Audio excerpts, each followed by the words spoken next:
I've been retired for almost 8 years now. 8 whole years. My, how the time does fly. I have to say, I've got mixed feelings about retirement. On one hand, I appreciate having more time to spend with my wife and grandkids. I've spent most of my life saving up a nice little nest egg, and now I can finally enjoy it. My wife and I have been taking some of those vacations we always talked about taking. I've had a chance to see more of the world and enjoy my life on my own terms. On the other hand, I find that I get bored quite easily. I've always had a mind for puzzles. I like the challenge of them. Back when I was working as a fisherman, they kept me occupied while I was out at sea. Then, when I got too old to be at sea, I thought I might as well put my brain to some use and start working for the government. Inspecting ships to make sure they were up to snuff and eventually investigating marine accidents. Macabre as it may sound, I enjoy dealing with the marine accidents the most. I just found them so interesting. If a boat didn't dock correctly or if it ran aground, I was the man they called in. My job was to determine exactly what happened, why it happened, and what could have been done to prevent it. Then, of course, we'd write up a report. Granted, the full process was far more complicated than that. I could spend hours and hours going into the detail, but I'll stop myself there lest I get too far off topic. Most of the accidents I investigated were fairly open and shut. Human or mechanical error was generally the cause. Sometimes, I'd come across an accident where loss of life had occurred, or where a ship had gone down. But those generally weren't that difficult to figure out either. People are stupid. And the sooner one accepts that, the sooner one will make peace with the world around them.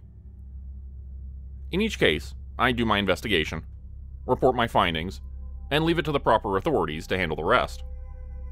It was an interesting career, and I enjoyed it immensely. I spent about 15 years investigating these accidents, and as fascinating as many of them were, none of them have stuck with me quite like the last one I ever worked on. The only one we never actually solved. See, with every other accident I've investigated, there was always a clear-cut explanation. Someone made a mistake. Someone was being an idiot. A piece of machinery was not properly maintained. There was always a cause that could be determined. But the sinking of the Walter was different. I've gone through the details over and over again in my mind, and I've yet to find an explanation to any of it that I consider satisfactory. For 8 years now, it's vexed me. My wife has told me time and time again to let it go, but, well, that's far easier said than done. She doesn't know what I know. I've never shared the details with her. Technically, I should not be sharing the details now, but a few glasses of whiskey on this nostalgic night have loosened my lips a little. Yes, I know the saying, loose lips sink ships. But the ship has already sunk, hasn't it? What harm is there in putting it out there, all these years later? Maybe someone else will see something I've missed. Maybe the obvious answer has been staring me in the face this whole time. Maybe. The Walter was a reefer ship sailing in from South Africa. For those who don't know what a reefer ship is, it's more or less just a refrigerated cargo ship. Reefer being shorthand for refrigerated, you goddamn hippies. They use them to transport perishables that require a temperature-controlled environment. Fruits, vegetables, meat, dairy, and the like. On February 7th, 2015, the Walter was scheduled to make port in Montreal, only it never actually arrived. There had been some concern already since the last communication from the ship had come roughly 3 days prior, but the Walter was also known to be a fairly old ship. They'd had technical issues in the past, and on top of that, the entire area had been ravaged by a fairly nasty snowstorm that day.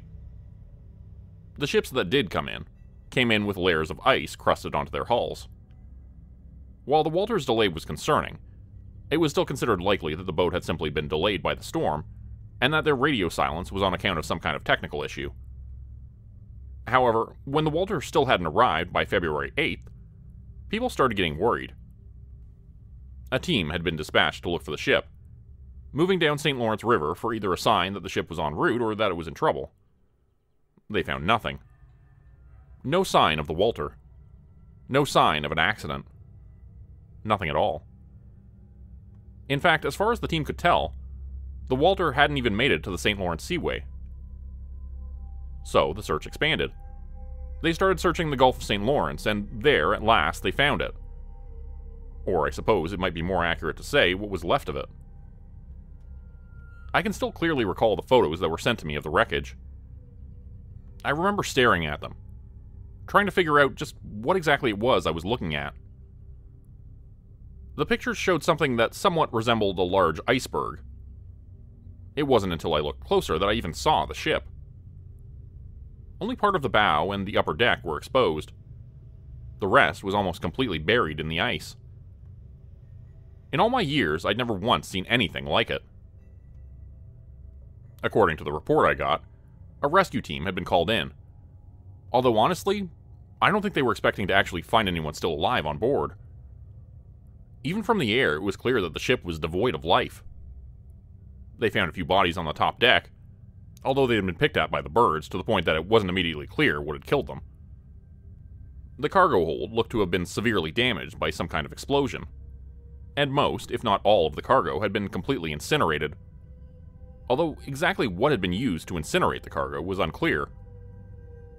Our best guess was thermite or white phosphorus, but even that didn't exactly match the profile. There was no residue left behind. None we could identify, at least. Going below deck, the rescue team found more bodies. These ones were more intact, and a couple of them were even armed.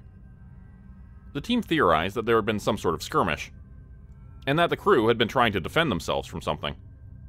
Although exactly who they'd been trying to defend themselves from was unclear. Whoever the attackers had been, they didn't seem to have suffered any casualties. And every body on that ship would later be positively ID'd as a member of the crew. The bodies had all suffered severe burns, which were later determined to have been the most likely cause of death. Although just what kind of weapon could have killed them was never identified. Simply put, the ship was a goddamn graveyard, and almost nobody knew why. Almost nobody. There had been one survivor, a man by the name of Nathan Cameron. They'd found Cameron in the ship's galley, of all places. The door had been closed and locked, and a fairly thick sheet of ice had grown over it. From what I heard, the ice was thick enough that the rescue team might not have even bothered trying to get through it, if they hadn't heard movement behind it, and wondered if somebody might somehow still be alive back there. They'd spent almost an hour chipping away at the ice, before they finally got that door open. And the poor bastard who had opened the door was rewarded with a knife through his shoulder. Cameron had come out wide-eyed, hysterical, and fighting like a cornered animal. It had taken 3 men just to restrain him, before he finally came to realize that this was a rescue team. After that, he'd just gone completely limp. Not necessarily calming down, but not fighting anymore. They'd taken him off the boat and back to shore, let him sleep in a real bed, and waited to see what he'd say when he started talking. Only Cameron didn't talk. Not at first, anyways. I was brought in to speak with Nathan Cameron around early March of 2015. It was roughly a couple weeks after they'd discovered the wreckage of the Walter, and managed to haul it to the nearest port to examine it. Due to the state that Cameron was in, my team and I had opted to investigate the ship first, which was no easy task. The ice proved to be the biggest obstacle in our way. It wasn't just outside the ship. Several of the lower levels were completely blocked off by it, too. Given the volume of ice we were dealing with, we figured that sometime before the freezing had occurred, there had been a breach in the hull. The levels we couldn't access had probably been completely flooded before the freeze. There was too much of it to chip away, and the weather was too cold for it to melt, so we needed to get creative. We had to bring in a whole other team to use some sort of ground-penetrating sonar to figure out where the breach might be, and from there, they needed to use mining equipment to break away chunks of ice so we could get a good look at the damage to the hull. The process itself took over a week, and I can't say that what we found helped clear anything up. Our initial theory was that the breach might have been caused by a collision with an iceberg or some rocks, but what we found in the hull of the ship wasn't consistent with that kind of damage. As far as we could tell, something had melted clean through the hull of the Walter, and whatever had done it had left a big enough hole for a grown man to stand upright in, although just what could have done that was beyond any of us. Our leading theory was that whatever had been used to burn the cargo had also been used to burn through the hull, although that still didn't leave us with a lot of answers. Nobody on our team knew what the hell could have possibly done this. Never mind who or why. So, with no answers to be found on the Walter, we turned to Cameron next. When I was flown into our office in Gatineau, Quebec, to speak with Cameron about what happened on the Walter, he still hadn't officially said anything on the record. I was told that he'd started speaking again, though, which was considered to be a good sign. The man I met in our office bore little resemblance to the wild-eyed, feral thing the rescue team had recovered from the ship. The Cameron that I met was a man in his late 40s to early 50s. He was bald and had a stern face with narrow eyes. He had a tattoo of an anchor on one arm and a nautical star on his wrist. I imagine he had other tattoos elsewhere, although I never saw those. He carried himself with a certain tension, like a rubber band ready to snap. When I first entered the conference room to speak with him, he watched me intensely, as if he were waiting for me to make a move that he didn't like. I must admit, the way he watched me made me a little bit uncomfortable, but I couldn't really blame him for his demeanor. After what he'd been through, I'd probably be tense too. "Nathan, it's nice to finally meet you," I said to him as I sat down. He didn't respond to me at first. He just fixed me in an intense stare, still sizing me up. "My name's Thomas. How are you feeling today?" "I'm fine," he said quietly. It was a simple statement, but it was at least a statement. A sign that he was willing to talk. "I'm glad to hear that. You settling in all right? Have you had a chance to talk to your family?" "They're in town," he replied. "My wife is waiting for me back at the hotel." Good, good. After what you've been through, it's important to have a support network. I'm glad we got her out here for you. No response that time. Cameron just kept staring at me. "So, Nathan, let's talk about what happened on the Walter," I said. "Can you tell me what you remember?" More silence. Only now he wasn't looking at me. His breathing had changed a little bit, growing heavier and more labored. He closed his eyes for a moment and then opened them. I gave him a few moments to compose himself. "Nathan, if you don't want to talk about this today, then I can come back later when you're ready," I said. "I just want to understand what happened out there." "You saw the ship, didn't you?" he finally asked. "That didn't tell you enough?" "It told us a lot, yes," I said. "But we still have a lot of unanswered questions. I was hoping that you could fill in those gaps for us." Another pause. Nathan was back to looking at me now, although after a few moments his expression softened a little. "Where do you want to start?" he asked. "Let's start with what you remember. Walk me through the series of events as you recall them." Cameron gave a slow nod and fell silent again, choosing his words carefully before he spoke. "I suppose I'd best start with what we saw in the Atlantic then," he said. "It was about 8 days after we'd left Durban. Or I guess you could say we first noticed it 8 days after we left Durban. I didn't see it at first, but I heard some of the others talking about it. Seeing something out on the water at night." "Seeing something?" I asked. "Lights in the sky. Not stars, something else. We thought it was just some planes flying past at first, but the more we saw them, the more we started to think there was something else going on. Like I said, I didn't see them at first. I just heard others talking about them." "But you did see them, right?" I asked. Cameron nodded. "Just once. I was out for a late night smoke when I saw them off the port side. At a glance, it just looked like a plane. Although it was flying a little too low, moving a little too fast. Watched it for a while before it disappeared behind some clouds. To be honest, I hadn't thought that much of it at the time. Found it a little odd, sure, but I figured that it had to be a plane." "You just said it couldn't have been a plane," I said. "I said it was flying too low, too fast. It was odd. But I didn't think there were a lot of other things it could have been. You see something flying in the sky, your immediate thought is it's a plane, right? Yeah, this one was weird, but I didn't think there was anything else realistically it could have been." "I'm sorry, I didn't mean to suggest you were contradicting yourself," I said. Please, let's continue. Cameron leaned back in his chair a little. Right, He said. like I said, I didn't think too much of it. But I knew some of the other guys on board found the whole thing creepy. They thought we were being followed, trying to figure out who it was. And there's even a rumor going around that we had some unusual cargo on board, and that someone was sending some sort of spy plane to keep an eye on us.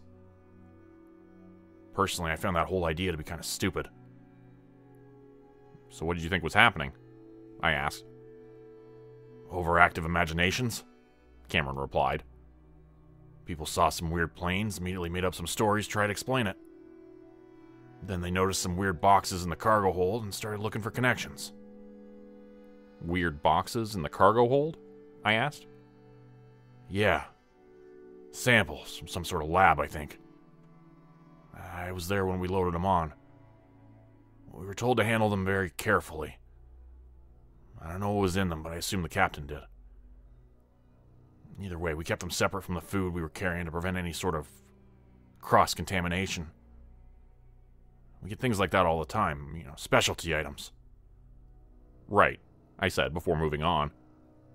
So these concerns among the crew, you personally didn't put a lot of stock in them, correct? Not until I had a reason to, Cameron replied.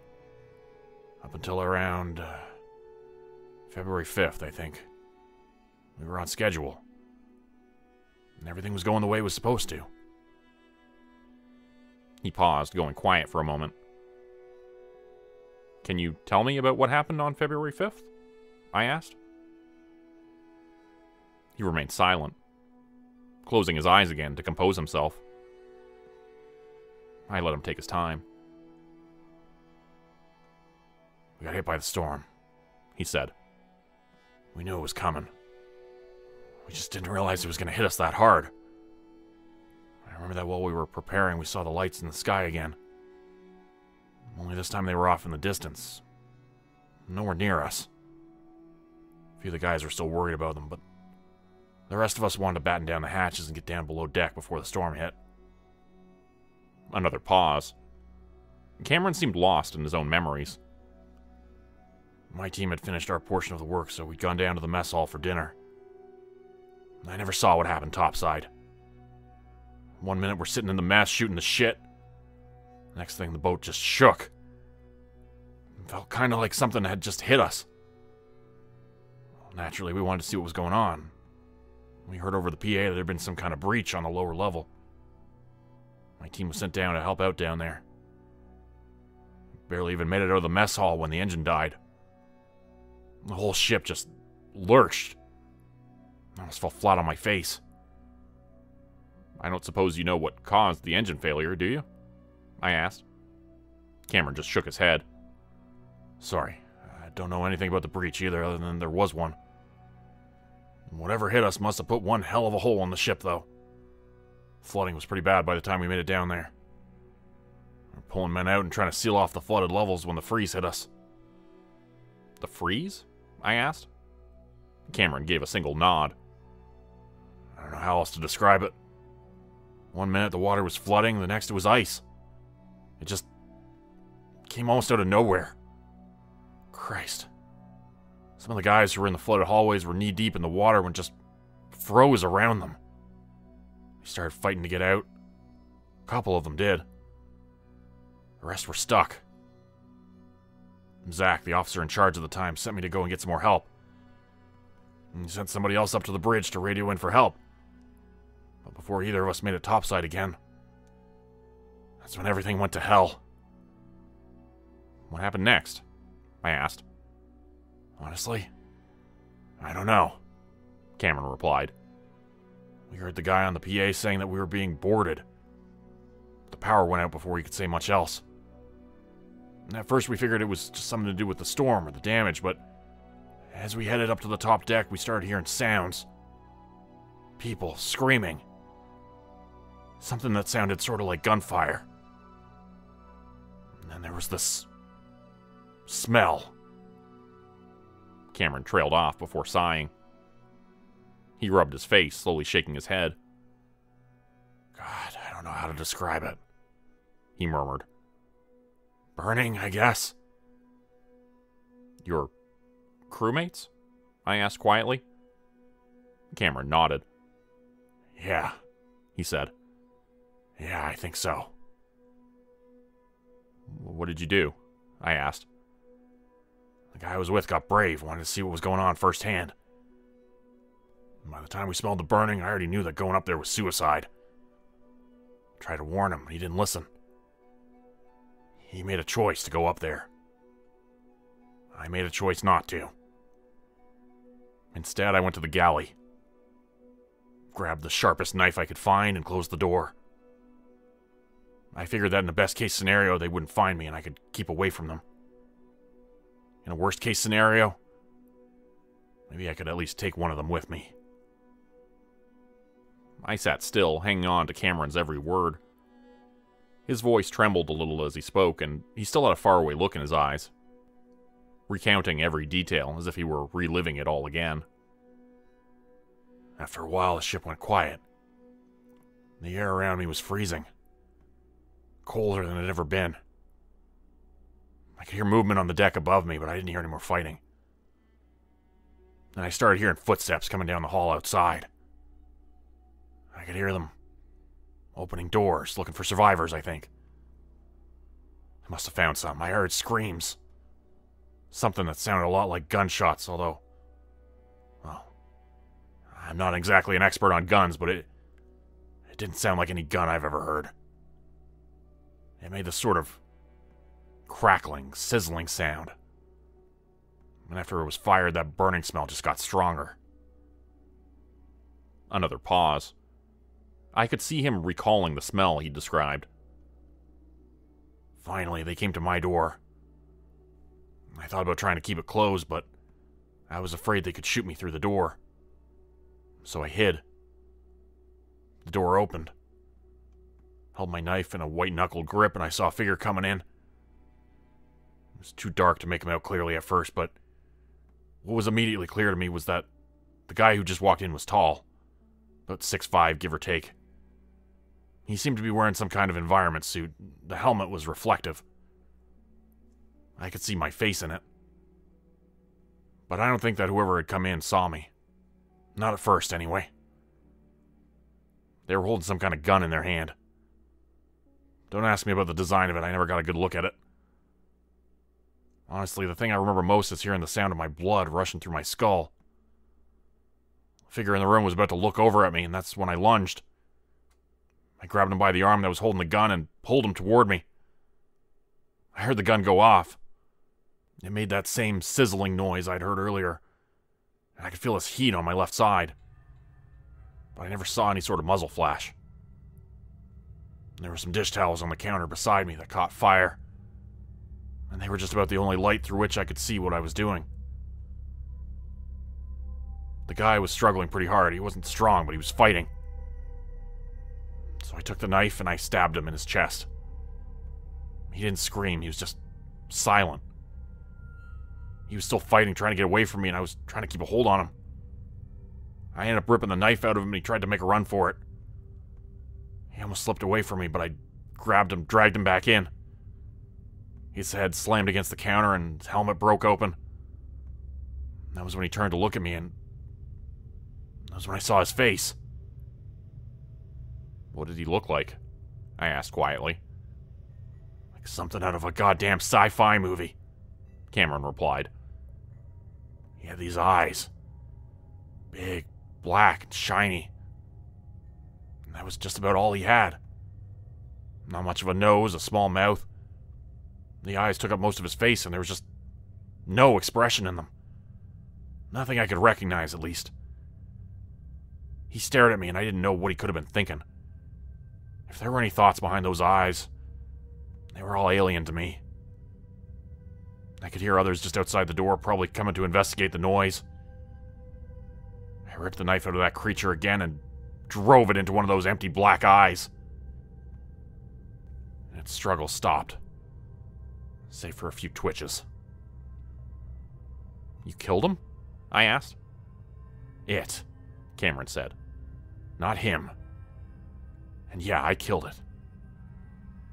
I honestly wasn't even sure if it could die. gun fell out of its hand and I grabbed it off the floor. Around the same time I did, I saw these other two tall figures in the hall wearing the same kind of environmental suit. I saw one of them raise their gun at me, so I took the gun that I had, pulled the trigger, and I just started shooting. Just like before, it didn't really seem to fire anything.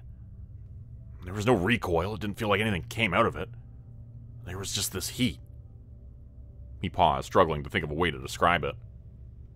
You ever been to one of those theme park rides with the pyrotechnics? You know you can feel the heat from them on your face? It was just like that, just heat, nothing else. Must have done something, though. The figure who'd been raising their gun at me, they started to burn. So did the figure beside them. They tried to get back, but I just kept shooting at them. I could smell them cooking in that hazard suit of theirs. They didn't put up much of a fight after that, they just sort of collapsed. I could hear even more of them coming to investigate, and for a moment I thought about taking the gun and trying to use it against them, you know? Did you? I asked. Cameron uttered a quiet, empty laugh.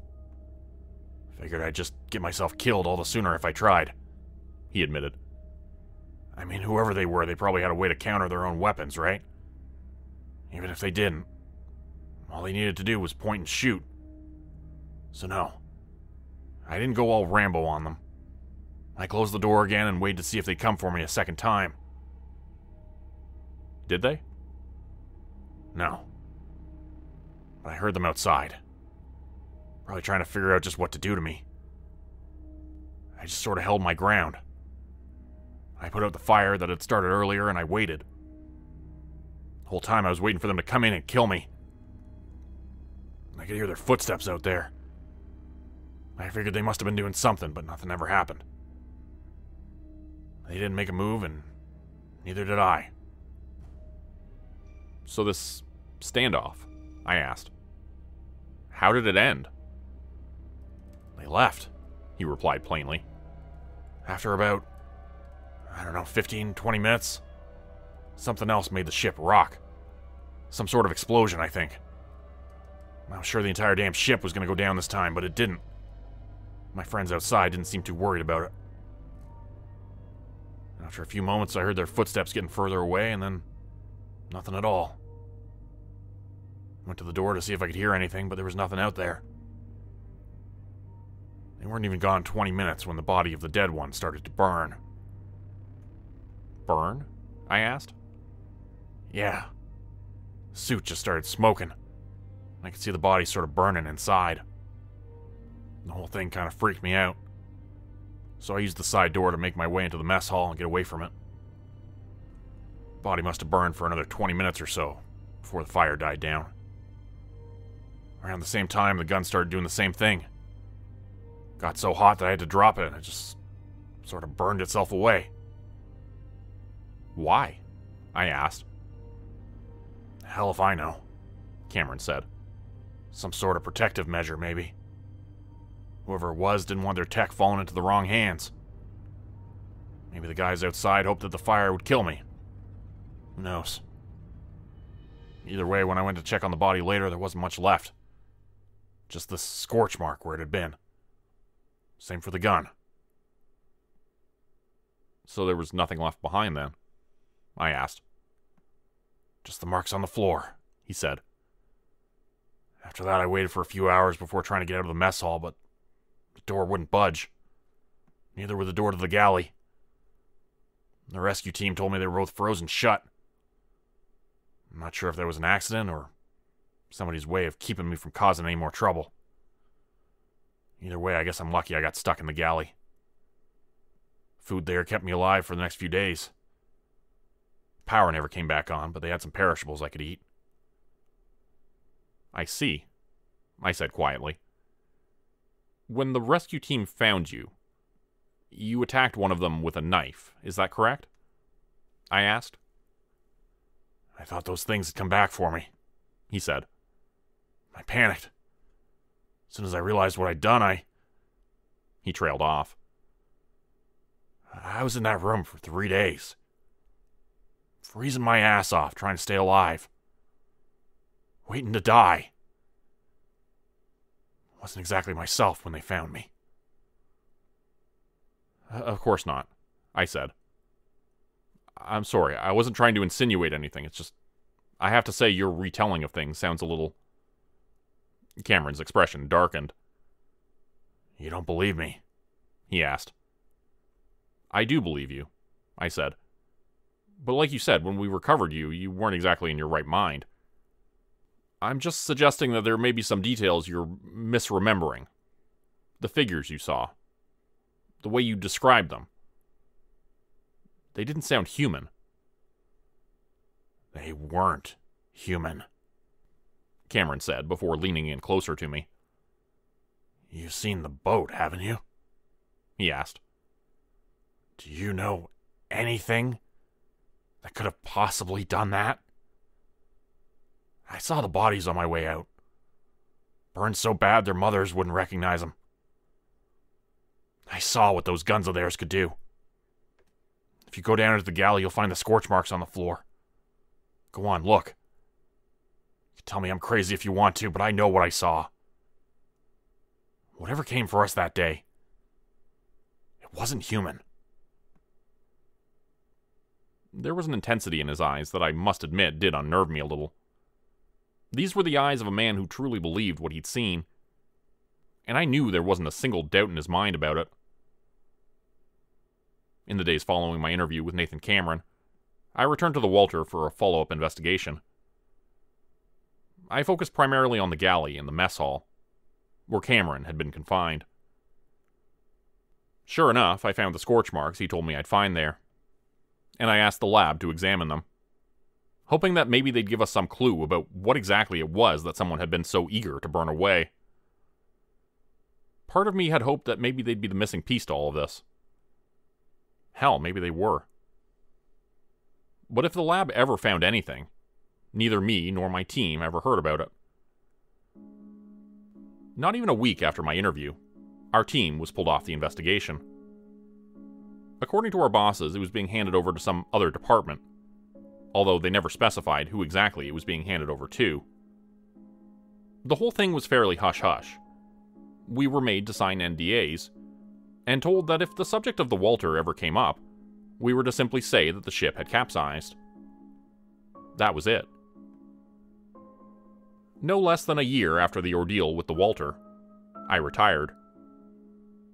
Partially because I was old and I damn well earned it, and partially as a way to get the Walter out of my head. It didn't work. I've spent the last 8 years lying awake at night, going over the evidence in my head. I've replayed my interview with Nathan Cameron over and over again in my mind so many times, I'm quite sure I've written down every word exactly as it was said. I've tried to piece this thing together in a way that makes sense, but nothing quite fits. The closest thing I've got to an answer is that this was some sort of espionage thing. I think it explains why the cargo was burned and why the investigation was taken off our hands. But that answer doesn't quite fit. I can't think of a weapon on Earth with the ability to burn a hole through the hull of a ship like that. Nor can I think of any possible way that someone could have so perfectly frozen the water around the ship. The weapons that were used to burn the cargo and slaughter the crew don't match the profile of any weapon I've ever heard of in 8 years of research. I've yet to find any type of weapon that could do something similar. There's nothing on Earth that could do the kind of damage we saw on the Walter. Which leads me to the thing that haunts me the most. The way that Cameron described the figure he'd encountered. The one he'd stabbed to death. He was convinced that it wasn't human. And the way he described it, I'm not so sure that he was wrong. Maybe I'm going crazy in my old age. But if there's nothing on Earth that could have carried out that attack on the Walter, then maybe whatever attacked that ship didn't come from Earth. Maybe I'm just going crazy in my old age. Maybe I'm grasping at straws here. Maybe I'm misremembering something. But it's the only conclusion I've reached that explains everything. And if it's true, what happens if they come back? Maybe I'm just crazy. God, I hope I'm just crazy.